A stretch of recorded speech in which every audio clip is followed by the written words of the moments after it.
Warahmatullahi wabarakatuh. Salam sejahtera, Om Swastiastu, Namo Buddhaya, salam kebajikan. Teman-teman sekalian, pada sore hari kita di Pangkalan Udara Halim Perdana Kusuma menyampaikan update terakhir mengenai informasi terkait dengan kecelakaan pesawat Super Tucano di Lanut Abdurrahman Saleh, Malang.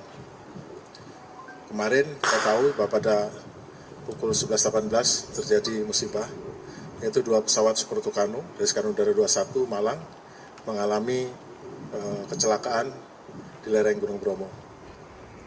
Saya ulangi sekali lagi bahwa mereka, pesawat ini dalam kondisi baik, penerbangnya baik.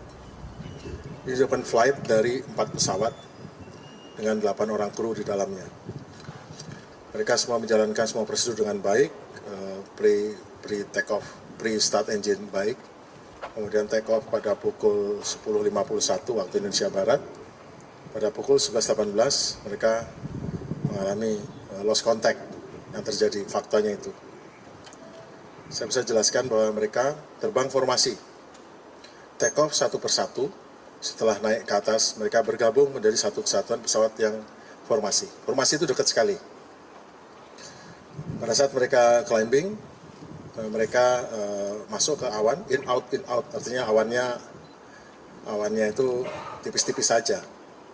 Namun sekalian juga awan itu tiba-tiba menebal dengan pekat sehingga bahkan pesawat yang dekat saja yang jaraknya hanya sekitar mungkin 30 meter itu tidak kelihatan karena sangat tebal, dan para penerbang mengatakan blind atau kalau bahasa Indonesia buta, nggak lihat. Itu adalah prosedur. Dan prosedur ini yang menyelamatkan dua pesawat. Pada saat mereka katakan blind, maka secara otomatis sesuai prosedur, pesawat-pesawat saling menjauhkan diri. Pada saat mereka menjauhkan diri, terdengar suara LT, atau emergency locator transmitter, berarti ada sesuatu terjadi pada satu pesawat.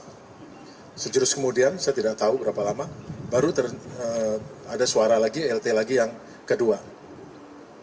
Tapi dua pesawat selamat karena melaksanakan prosedur melepaskan diri dari formasi setelah masuknya awan yang tebal itu. Itu kejadiannya. Dan ini terekam semua di dalam FDR,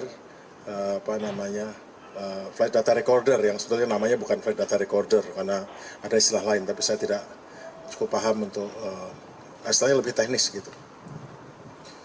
Kemudian kita juga mendapat informasi dari rekan-rekan aparat teritorial di daerah setempat, serta dari masyarakat dan dari pecinta alam yang betul memang hubungannya erat dengan Pangkalan Udara.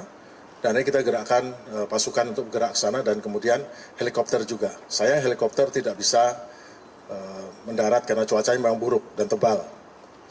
Keunikan daripada cuaca ini adalah kabut itu sebetulnya adalah awan, dan khusus untuk awan di daerah itu memang awan yang tebal.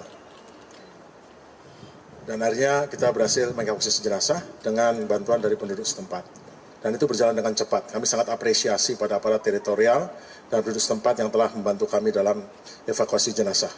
Sehingga pada pukul 7 jenazah terakhir sudah bisa masuk ke Pangkalan Udara. Dan pada pukul 8 keempat jenazah sudah bisa disemayamkan di Skadron Udara 21. Jadi kita sudah bisa tenang lah.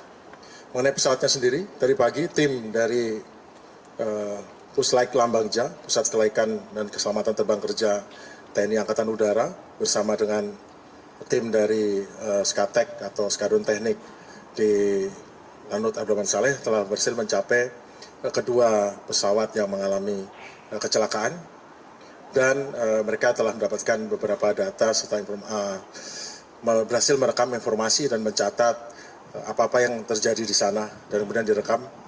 Untuk selanjutnya mengenai bangkai pesawat yang nanti akan direncanakan dibawa ke ini, tapi namun itu belakangan. Sementara yang penting adalah mengamankan informasi mengenai kecelakaan. Perlu kami sampaikan bahwa data dari flight data recorder, khususnya flight data recorder sudah ada berada di Lanut Abdurrahman Saleh. Mudah-mudahan bisa kita baca untuk bisa memberi penjelasan lebih lanjut apa yang terjadi pada penerbangan ini. Yang penting bagaimana kita merubah prosedur atau menambah prosedur. Bahwa ternyata prosedur sudah benar. Prosedur mengenai masuk ke dalam blind atau situasi di mana tidak bisa melihat karena cuaca sangat pekat itu ternyata menyelamatkan dua pesawat lainnya.